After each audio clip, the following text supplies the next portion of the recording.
Hello, everybody. Welcome to today's webinar. Let me welcome today's speaker, Bikash Barai.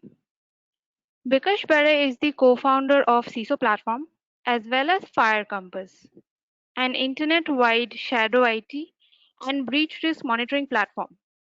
Bikash earlier founded IWIS, a security company funded by IDG Ventures, which was later acquired by Cigital and then Synopsys. He has multiple patents in cybersecurity. He has spoken at various forums like RSA Conference USA, RSA Singapore, TEDx IIM, TEDx IIT, NUS Singapore, UC Berkeley, DSCI, NASCOM, and many more. Bikash is also recognized by Fortune magazine in the Fortune 40 under 40 list. Outside of security, he's also very passionate about painting, psychology, meditation, magic, and more. If you have any questions during today's webinar, I request you to drop in your questions in the question box in the right-hand side control panel, and we'll take it at the end of the session. The speaker will address it at the end of the session. Hello, Bikash. Over to you. Can you hear us? Thank you, Pritha. Can you hear me? Pritha, am I audible? Yes, Bikash, we can hear you. So, good morning, everybody. Incidentally, we are having a storm going on right now, absolutely literally. So, might be the perfect setting to talk about mindfulness. I hope we have the continued power and internet and things like that. So quickly, in terms of setting the context. So today, what I thought of doing was to share a little bit of my personal journey as well as experiences in terms of what worked and what did not work. And here's the kind of story of my life and how I got into it and what I learned from this. So just right out of my engineering school, I started off with an entrepreneurship venture. I had absolutely no idea of how to build a business. We raised VC funding, so you can understand what was my state. And I obviously went through all those challenges and stress, which is typical for during that period.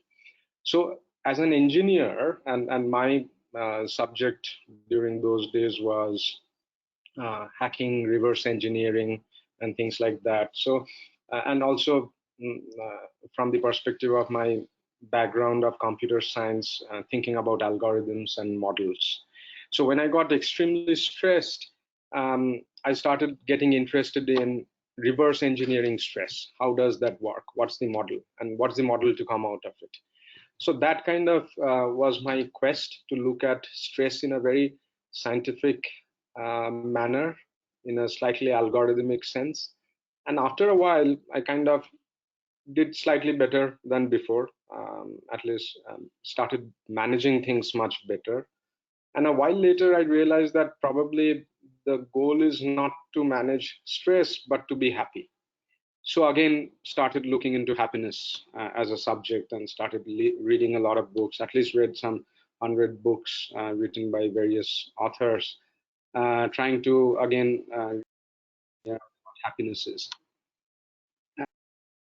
After a while, my latest kind of interest turned out to be moving into awareness, which is slightly into the philosophical realm, but I believe it's very, very, very practical. So many of the things which I will talk about today are from my attempts to reverse engineer things, and of course from others. I have stolen most of it from various folks who are century old to people who are still living, and experimenting many of those on myself, mostly failing and succeeding in a few. So that had been broadly my personal journey. So I will focus largely in terms of the key learning today. So The first thing, which I'm not going to talk about today. So before I kind of jump into it, this is not what I'm going to talk about, but this is very, very important, which is managing stress through better management tools in terms of both your work and life. And without this, for for somebody who is leading a practical family life, it's very hard to attain the peace or happiness or whatever you want, unless you are a saint or somebody living in a cave, renounced everything. In that case, you may not need to take care of planning, delegation, and all these things. But in our kind of profession, we need to figure things out. So many of these things in terms of the right focus, using 80-20 rule, planning, delegation, all these things are super, super critical. But I'm not going to talk about that. But that's the first step. If we don't do that, I think the next things which I'm going to talk about will be less important. So here are some of those learning in my phase two of my life. The phase one was more about tactical things and learning how to manage things better. So in phase two, I started delving more into the mind. And here are some interesting learning I realized is through reading, through talking to others, as well as sometimes through just observation of my mind and myself, is that what I am is basically in a way a set of beliefs. And to give you an example, we have a lot of beliefs, and some of these beliefs are empowering and some of the beliefs are non-empowering. And understanding our belief system, knowing what is my own personal belief system and which of those beliefs are empowering and which are not, is first very, very important step, one of the first important steps. And I'll give you a few examples. Like once my previous company got acquired by uh, US public listed company, my life was pretty simple and easy compared to what it was before while running a startup. So I had, in a way, much lesser work compared to before. But strangely, every day in the afternoon at around 3 o'clock, I used to feel very sleepy. So I used to think like, am I working too hard? Why am I getting tired? I went and did some medical checks and stuff like that. And later on, I came to this conclusion that I can only work for 6 or 7 hours a day in a productive manner. And you will see a lot of studies out there that we can only do X number of productive hours per day. So this is a belief. I mean, whether it's true or not, let's forget it for a while. So this is a belief, and that got into my mind that I can only be productive for X number of hours. And then one day I went at a friend's house at night, late night. He is more of a party animal. I'm not, but I sometimes do party. And I went to his house.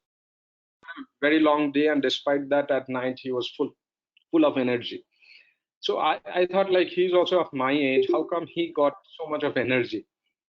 So then after a while, I started looking into or studying another school of thought, which says like energy is in our mind and it has got immense energy. If we believe in it, we can always create energy or lose our energy based on our belief system. So the second alternative or the other alternative is in terms of the belief is that energy is in my mind and I can control it. Now look at these two beliefs. My first belief was one can only be productive for 7 or 8 hours a day. And with that belief, I was getting tired every single day. I have an alternate belief, which is energy is in my mind and I can fully control. Now, I don't know which belief is right and which is wrong. But the first one is non-empowering, and the second one is a lot more empowering.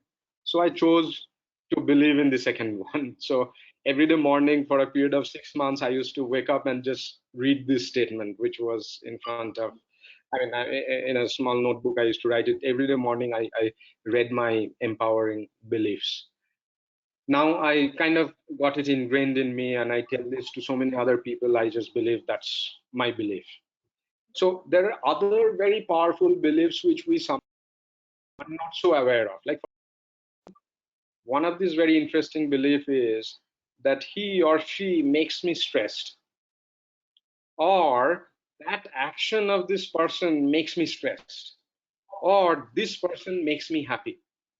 Now, this is a belief which is there in most of us, right? And if you look at this belief, is this empowering or non-empowering? It's obviously non-empowering for the very simple reason that you don't have control on others. So if you rely on others or rely on the situation, then you are not empowered.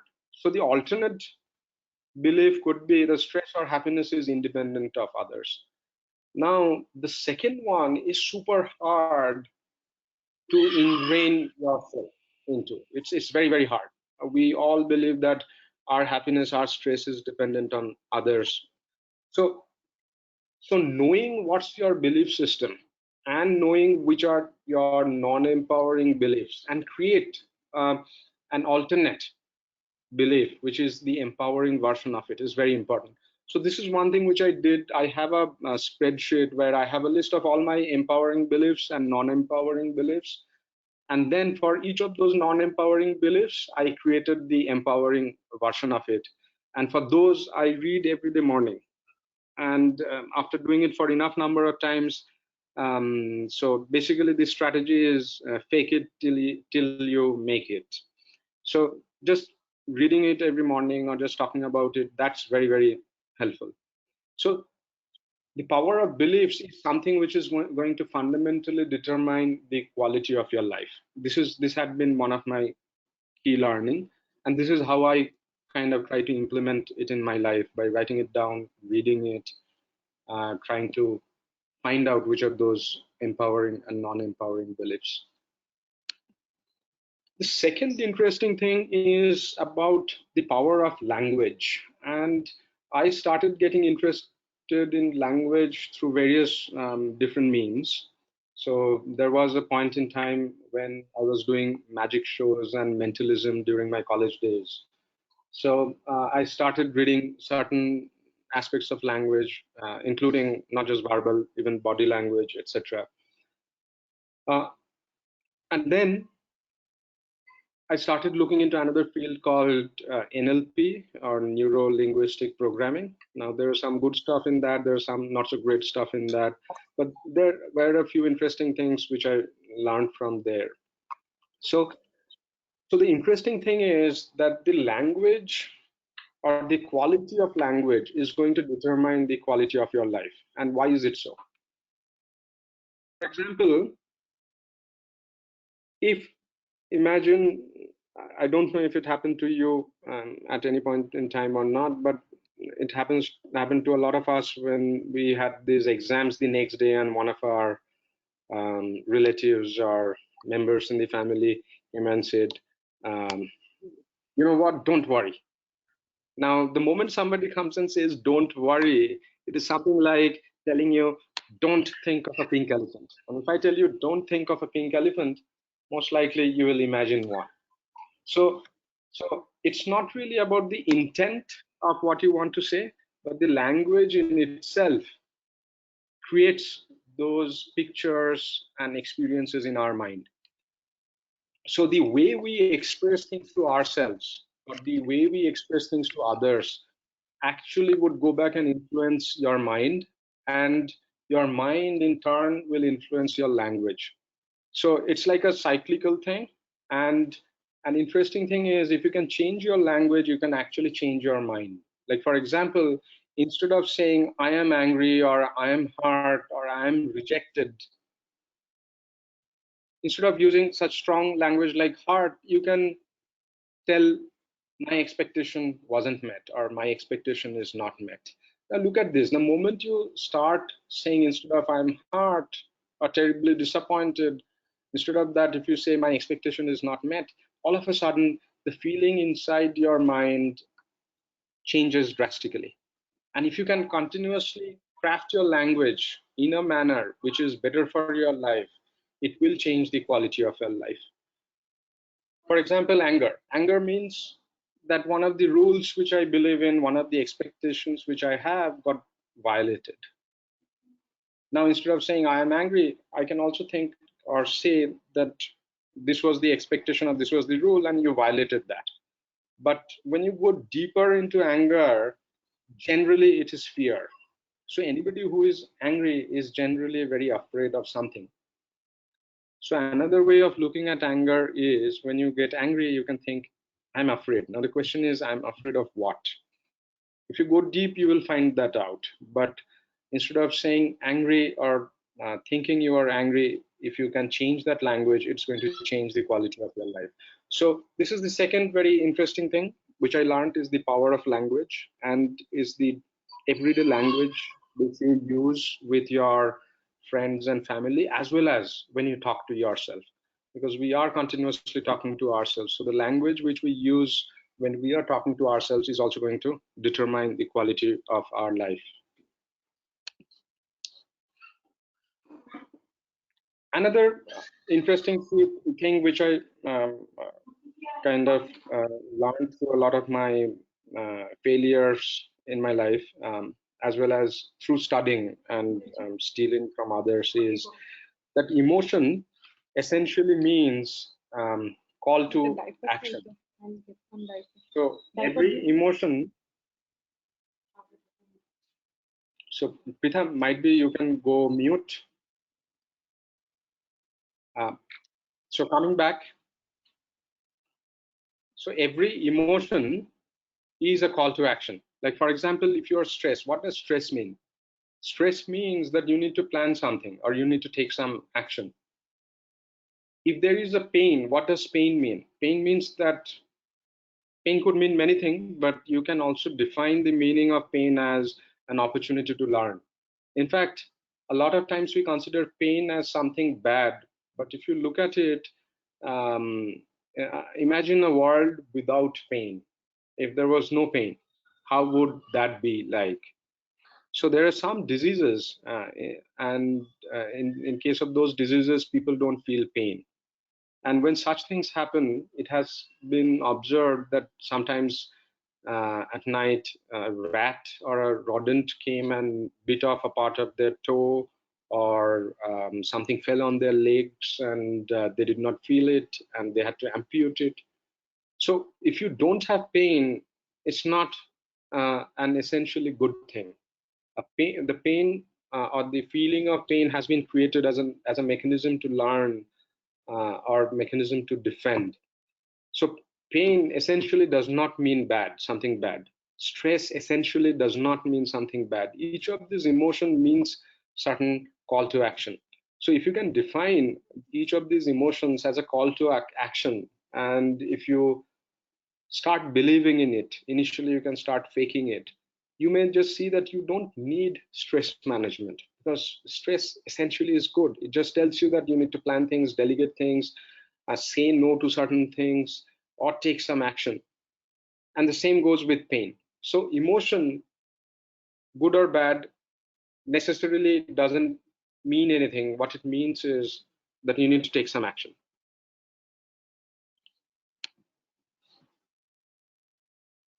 Another very powerful thing is the power of anchors. And I don't know if you have a few friends, at least I have definitely a few. The moment I look at their face, I think of going out for a beer or hitting a pub or going to a bar.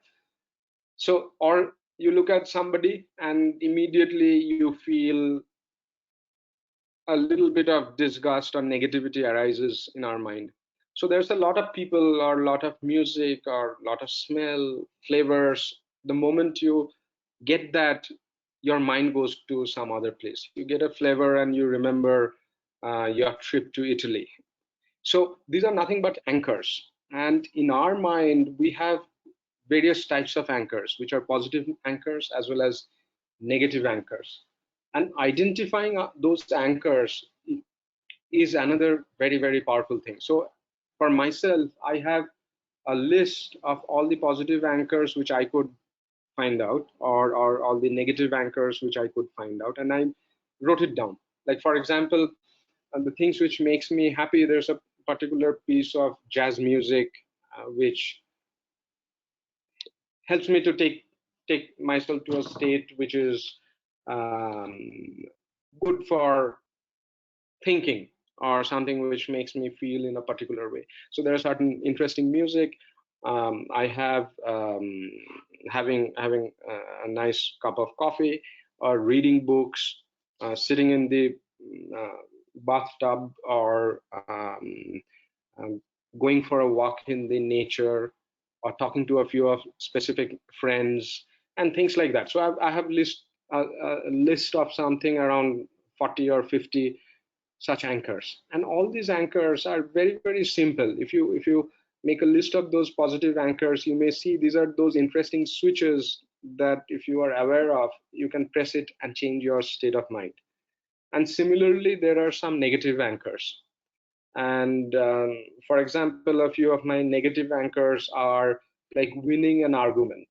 And I have seen this always, that every time I won any argument, and I love logic. So if there is a logical flaw, I would go and point it out. But I have seen that irrespective of winning or losing, and especially even after winning, I always feel bad later. So winning an argument, or winning an argument that doesn't matter, that definitely makes me feel bad. So there are these negative anchors, so certain things which makes me feel bad. So making a list of those so that we can avoid those. This is another very powerful thing. And and if you look at deconstructing habits, like how habits are formed, habits are essentially linked to anchors. So specific anchors makes us automatically do specific actions. So there is something called this habit cycle. If you Google my name with RSA USA, you will find the talk which I did on habits. That's in the context of cybersecurity, but the first 10 or 15 minutes, irrespective of whichever field you are in, it talks about the basic construct of a habit, how habits are formed, and um, how you can change habits.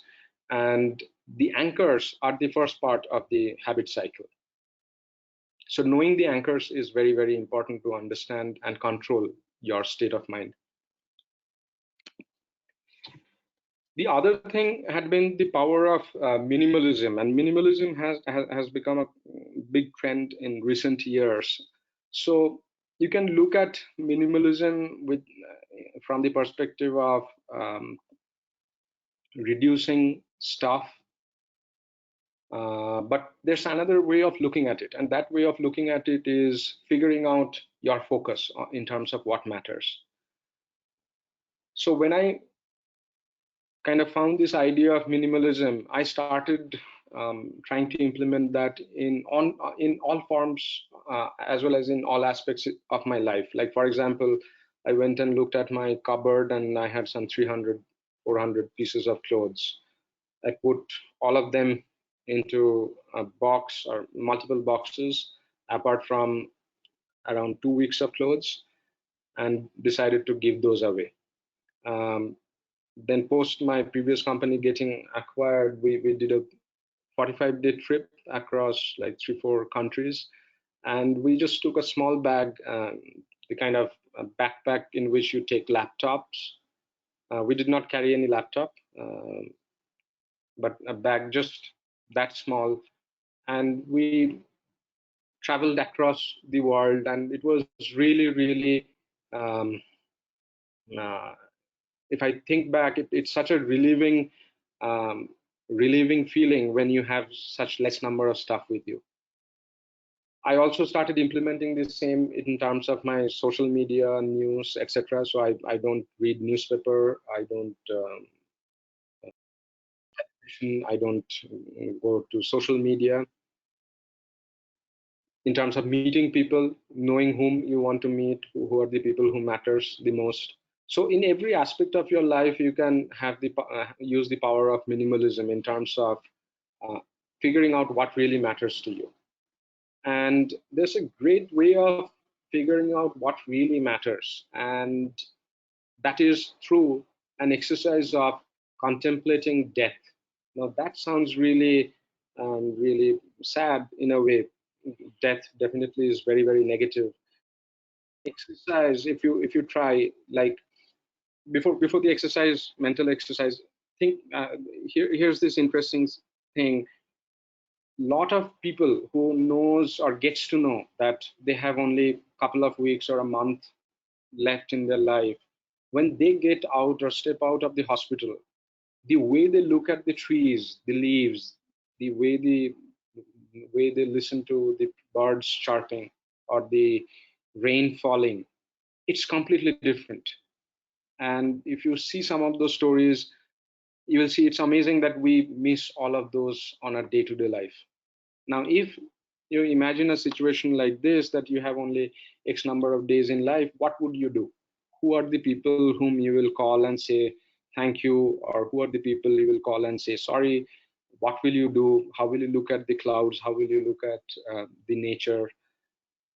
So that exercise, that mental exercise, will tell you what really matters in your life. And once you know what really matters in your life, crafting your day-to-day routine around that is going to make your life a lot more meaningful, so that you can focus 80% of your time, or whatever majority of your time, on things that really matter. So minimalism is not really cutting things off or reducing things. It's more about doing things that matters. Another very powerful thing, which I'm sure a lot of you are quite aware of, is the power of gratitude.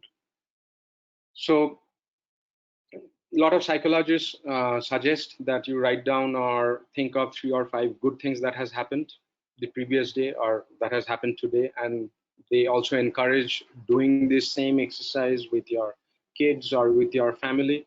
And why is it so? The reason is very much like, I remember during my college days, I worked on spam filters. So these are the Bayesian statistical filters, night Bayesian filters. So essentially what it does is, these are statistical algorithms, and you feed the program with a set of known emails to be bad emails or spam, and a set of known good emails. And then the system learns from that. So you basically train the filter to find the bad mails. So if you look at our mind, in a way, our mind is also doing something like this spam filter. It is continuously finding things which you have trained it to find. So if you are an auditor and if you find flaws, then your mind has been trained to find flaws. And there is a story, I don't know if it is right or not, or true or not. And there's one of the auditors from a big four audit firm once created a list of all the flaws in his wife. And you can imagine what happened next. So the way we do things at work, or the way we do things in general, that trains our mind. So if we can train our mind to find out the positive things, that's what's going to help us to feel a more fulfilled life. So this exercise of gratitude is going to be like training the spam filter, where you are feeding your mind with a few good positive things every day, so that your mind gets trained to find good things. The other thing is power of giving, and this is help. So it's one great time to help others. And what has been studied is that giving makes one happier. It actually releases endorphin, which is sometimes called as helper's high. So if you help others, you feel better. So if you are selfless, giving is a good idea, of course. And if you are selfish, even then giving is a good idea, because it helps you. So these had been a little bit more around being happy. So most of this learning which I mentioned about was around when I started trying to learn about happiness, and I also shared how I implemented, how I attempt to try some of those in terms of my life. The next part is slightly around going a little bit deeper. So here is this thing. I was talking about the language, power of language, and most of the time we speak with ourselves. So you know that when we are alone, or even when we are not alone, even we are in a meeting, there is this voice in our head which is continuously telling something or the other. And if suppose something bad happens, the voice in the head is going to keep us telling the same thing again and again and again and again, and we'll keep on listening to that. Now, this is a very interesting thing in terms of we will not go and movie again and again, right? Whereas when it comes to our mind, our this inner roommate which sits inside our head and tells the same story again and again to us, which is bad, which is negative, it is boring, but we still listen to that. So how do we get ourselves free from that? I'll come to that later, but just recognizing this is very, very important. So many of us also talk to ourselves or that inner self, even loudly or verbally. A few of my few of the people whom I know, they do that. That when they're talking to themselves, they actually speak out loud, and others can also hear. Not always, but sometimes. So you have an inner roommate, and being conscious of that is very, very important.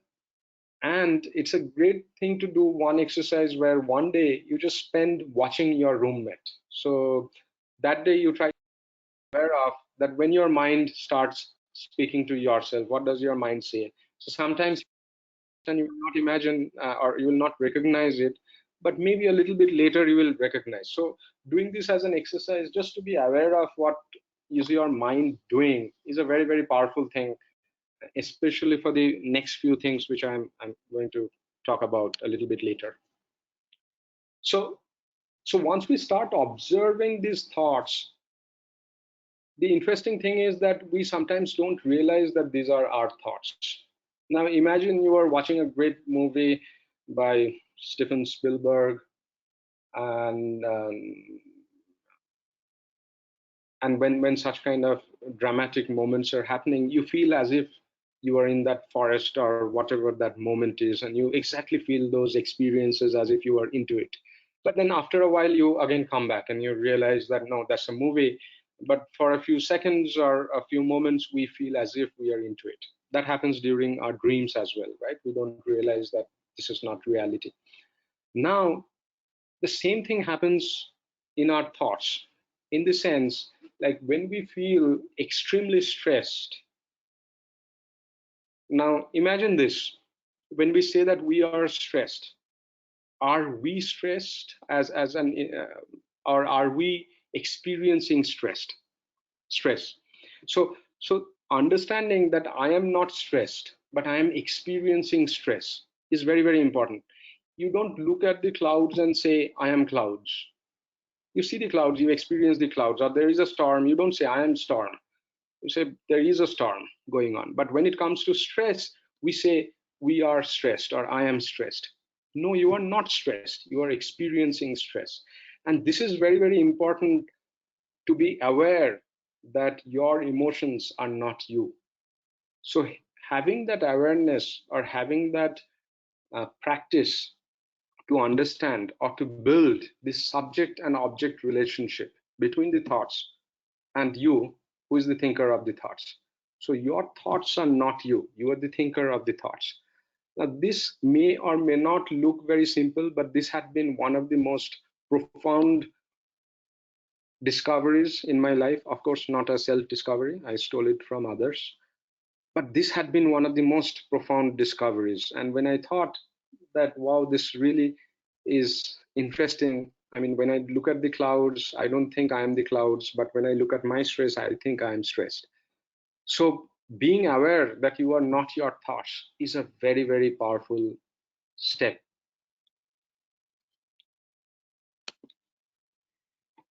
So the next part of, after you kind of realize that these emotions or this stress or whatever those negative things, you are not that, you are experiencing that. The next question is, how do I get free from that? How do I get free from this inner thorn or whatever that is? Now there are many ways. Different school of psychology will talk about different solutions towards this. So this is a particular way of looking at it. It's not necessary that you have to follow this path, but there are many, many paths. But here is a very interesting path which made me very, very intrigued. Now, before we get into it, let me talk about a specific situation. Like imagine you have a thorn, and the thorn touches some nerves and you feel extreme pain. Now, in order to get free from the thorn, you can decide I'm going to put an apparatus to cover that so that when I'm walking around, it doesn't get touched. And then after a while, suppose you fall in love and then you realize, no, I can't hug the person because I have this thorn. The moment I hug, I get hurt. Now you create another device on top of it and stuff like that. And at some point in time, you have created all these apparatus, all these mechanisms to lead a life with the thorn where it no longer disturbs you. Now the question is, if you achieve that, what have you achieved? Have you got freedom from the thorn? It may seem like, yes, I got free from the thorn, but if you look deeper, the thorn completely drives your life. It drives your behavior, it drives how you move, it drives what you wear, everything. So that way of freedom, of trying to put a patch or trying to protect, does not really give you that real freedom. So it is something like you have a vulnerability in the application and you just have a WAF. Now, having a WAF or a web application firewall, since this webinar largely has got security professionals, I'm giving an example of from cybersecurity. Having a control like web application firewall does not remove the vulnerability. The vulnerability is still there. So the question is, how do I remove the vulnerability? So in order to do that, I'll go back to Buddha, who and Buddha was, as you all know, the enlightened person. And there's a very interesting story about the day before he becomes enlightened. So there's this demon called Mara who embodies all these negative feelings of greed and lust and all these things. So this demon tries to attack Buddha from getting attacks in order to stop him from getting enlightened. So Buddha fights that battle and he eventually wins and becomes enlightened. Now, the interesting thing is, after getting enlightened, every now and then Mara comes back and tries to attack Buddha. And Buddha's friend Ananda, who sometimes tells that, you know what, there is Mara and Mara is trying to attack you. So the interesting thing which Buddha did was that every time he used to see Mara, the demon of all these negative emotions coming, he used to say, Mara, I can see you. And then he sometimes would visit Mara for a cup of tea with him. Now, what does this story signify?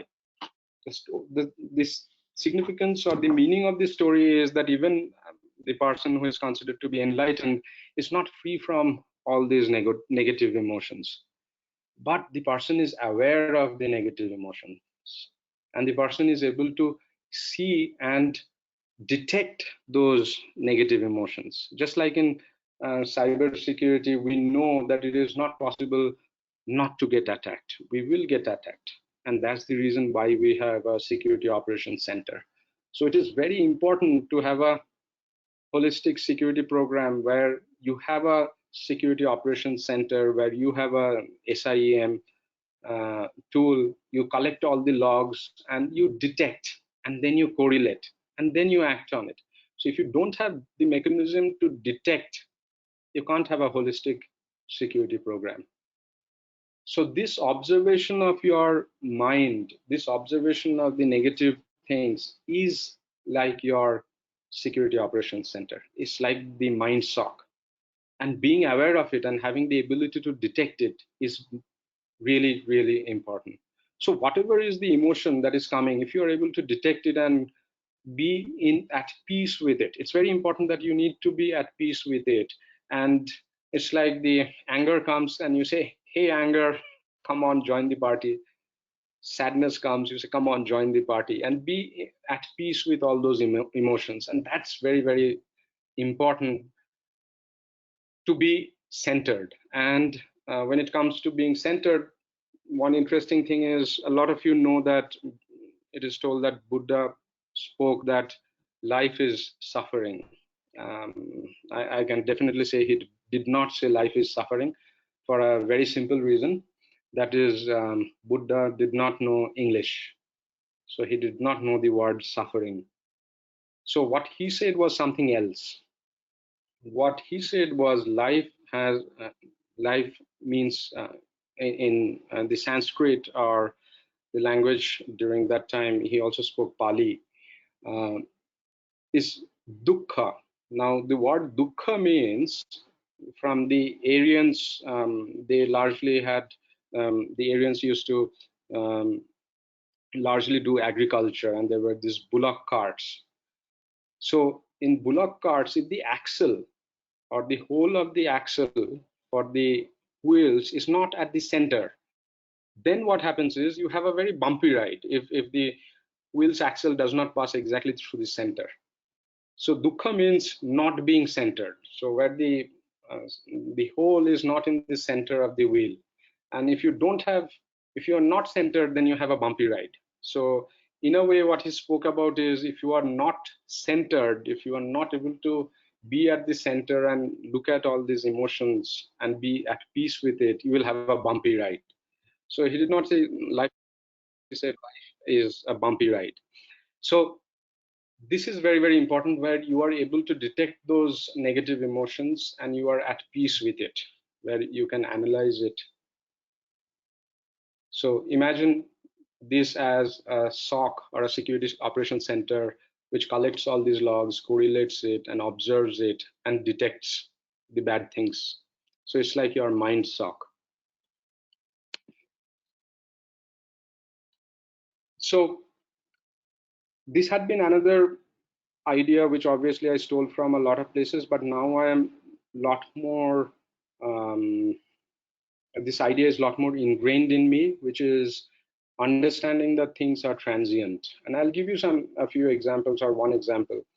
I love traveling, so every time I visit some beautiful resort, generally uh, in the nature, on the last day when I have to check out, and check out, suppose it is at 12 noon, in that morning, my mind is no longer, or my mind used to be in no longer in a peaceful or a calm state. I'm very in a way disturbed, or I'm not finding the right word, but definitely not in a state of joy or peace, thinking that the time is going to get over, and then talk to the guys and say, you know what, can you give a little bit of extra hours, can I do a late check out, this, that, and all. So it's about like I'm in this wonderful place and I am not comfortable to let it go, because I want to hold on to that. It's so beautiful, it's so nice. And in that attempt to hold this, what I have done is I have lost those first 6 hours, or the last 6 hours at that place. So this particular intent to hold it or to cling to it made those last 6 hours not as much as joy as the previous days. So being at peace with this idea that everything is transient, good things are transient, bad things are transient, we don't need to cling to that, just enjoy it as it is very, very important. And finally, on mindfulness. So mindfulness is about being aware of your mind. This is what I was talking about in all these previous slides, in aware of your mind, your state of thoughts, what's happening, building that security operations center equivalent, or that SIEM equivalent for your mind. A lot of times people talk about mindfulness as being present. Now, mindfulness is definitely not equal to being present. I have a kid, and the kid is always in present. You give the kid a toy, the kid is happy now. You take away the toy, the kid is uh, immediately upset. You give something the kid loves, to eat, the kid is happy. You give something which is not, which he doesn't like, he's unhappy. So he is always in the present. He's not thinking of, will I get a toy tomorrow? He probably is not even thinking of past. He's always in the present. But is he mindful? Definitely not. So mindfulness is that state of awareness, is that state of heightened awareness of your mind, of your body, where you are aware. And this awareness is not a fight to change. This awareness is purely from the perspective of awareness. So when you practice mindfulness as a mindfulness meditation, so you can practice mindfulness through meditation, but it's not necessary that you can only be mindful through meditation. But you can practice mindfulness through meditation. So when you do mindfulness meditation, what you essentially do is you just observe your mind, you observe every single part of your body, you observe your jaws, you observe your fingers. So when I started doing my first mindfulness meditation, I was absolutely amazed in terms of that my fingers and my legs, these are tight, my jaw is tight, my muscles are not relaxed. Once I started kind of observing each and every part of my muscles, it was like a new discovery of myself. So observing your mind and observing your body in that way. The second is observing your mind. When you observe like what's happening in your mind, that's what I was talking about in all these previous slides. So that's another part of mindfulness meditation. Now you can do mindfulness while sitting, you can do mindfulness while walking, you can be mindful as a way of life. It could be your way of life. But to achieve that ability to go to the gym to build muscle, similarly, which gym will you go to achieve this awareness or mindfulness? And that is meditation. So when you meditate using this school of thought of awareness, of mindfulness, you basically build your capability to be mindful. So that's your gym for the mind. Now there's another kind of meditation as well, where it's not necessarily about being mindful or trying to observe, which is about focusing. So in that school of meditation, you focus on an object or something specific. So I did not try that, or I'm not a big fan of that. I don't know all the good and bad sides of that. I myself had tried more of mindfulness. You can try both, and depending on which school you like more. And when you do mindfulness, the key idea is not to fight to change. So if you try to change, you basically give more power. So it is a little bit like Heisenberg's uncertainty principle. Um, if you try to tamper with something, or if you try to measure something too badly, you actually will lose the efficiency. So don't try to control that. Just observe that. That's the idea behind um, mindfulness. So to sum it up, these are the kind of levels which uh, I, I mean, in cybersecurity, we always love all these, or CMM, etc. We love these levels. So I just cooked up some levels. So the level one is where things are very chaotic and ad hoc, and we go with the flow. And it's the people and situation and the world that determines your state of mind. In level two, you protect yourself from stress by doing better management.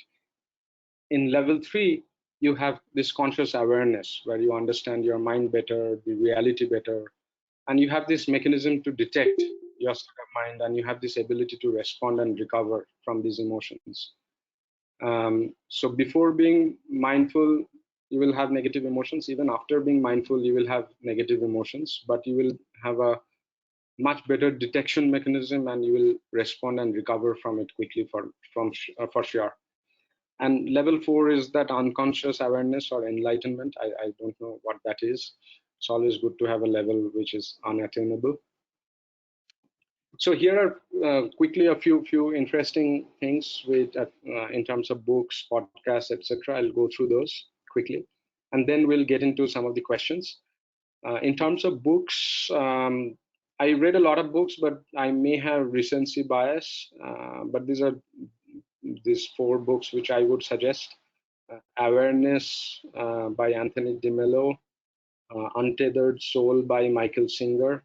Now, if you read the second book, there's some of the things which has a little bit of spirituality with a religious kind of sense in it. You can always set that aside and read it purely from psychology perspective. Happiness Advantage is slightly more tactical, not very spiritual, which you can take those tactics and apply it in your office, in your life. Um, Art of Happiness by Dalai Lama. That's another interesting book. In terms of these apps for meditation, these are the three: Waking Up and Calm and Headspace. I don't use any of them. I use some of these videos from YouTube, and it's working quite okay. I would someday probably try one of these. And based on the reviews which I get, the first two seems to be getting more positive reviews. In terms of podcasts, these are the three podcasts which I would suggest: Making Sense by Sam Harris, Tim Ferriss Show, and Peter Attia Drive. Peter talks about not just mind, but also about body and health, which is very important, which I did not talk about today.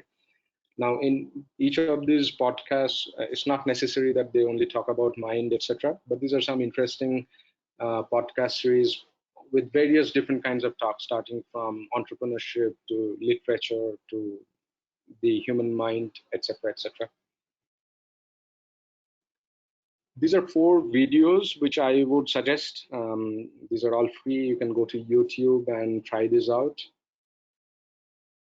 And just to conclude, so I used to be more frequently into a state where emotion used to come and hit me, and then I would respond to it without even being aware of, and then everything gets devastated, and then I see, oh no, this is what has happened. So a train comes and hits me, and I don't see the train even coming. So many of us are in that state. So today we may not see the train coming and hitting us.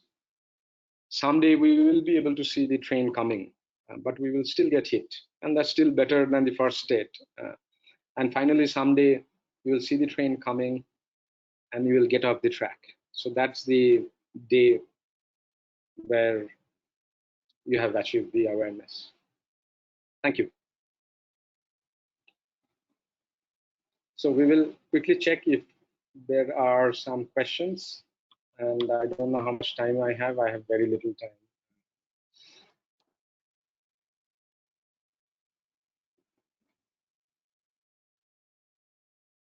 So one of the questions is, do you get Thank a you so much, copy of the Bikash, for the wonderful talk. Yes, yes, yes. There are two questions.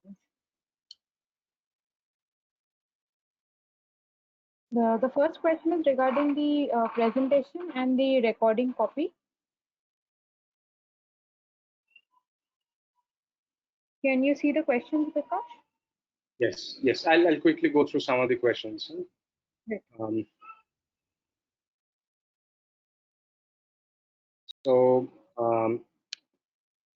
yes, so for the slides, yes, we will send you the slides, and the recording. Yes, we will also send you the recording. There's another post related to COVID-19. Let me try to read that. So I have a few in questions and a few in chat.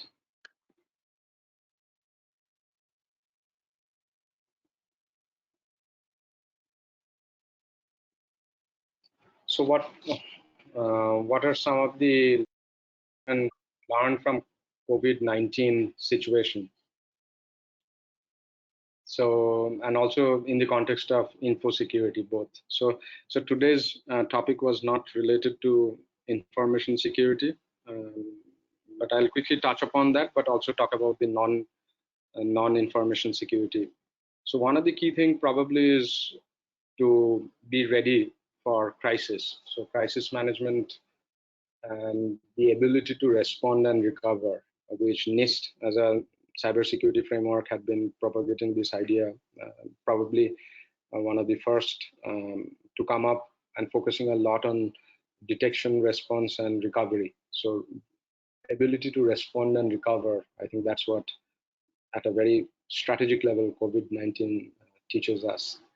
Um, Now, in the context of life and the mind, so if you look at COVID-19 as a situation, this definitely look at it.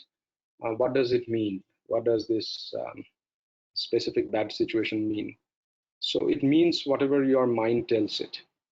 So it may not inherently have a meaning, but as the humankind or as an individual, we impart a meaning to that. And what could that meaning be? So one meaning could be that this pain teaches us certain things in life and what can we learn from it. Another meaning could be that this is the moment where we can help others and do something great, contribute towards the society. You can also look at it as a meaning. You can also look at this as a meaning as an adversity, which will teach us in terms of how to be more resilient in our life, in terms of our mind. Many of the people across the world have started focusing more on life, on family, on mental health, on meditation. So if you look at it, this bad thing has turned out to be as a positive learner for many of us. So definitely COVID-19 is a very negative thing for the society, and I hope that this is going to teach us as a society, as the civilization, on how to do things better for future. We are not always considerate about long-term things like climate and many others. So mm, so we hope that we come out of this soon and use this as a positive learning to create a positive impact, not just for all the people who are living today, but also for the generation coming next. So that's all for now. Thank you all of you.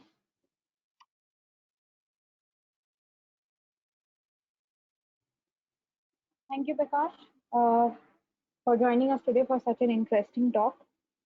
I think we now all have some practical tips for de-stressing. The resources are shared and we'll be sharing the PPT so you could refer that. Thank you everybody for joining us today. We look forward to seeing you in our next webinar. If you have any further questions, please drop me an email. So if you have any questions, suggestions, feedback, or you want to connect to the speaker on something specific, please drop me an email on pritha.ash@firecompass.com. I'm also dropping my email ID in the chat box. You can reach out to me and I will help you connect. Thank you so much. We are done with today's session. I really look forward to seeing you in the next one. So much.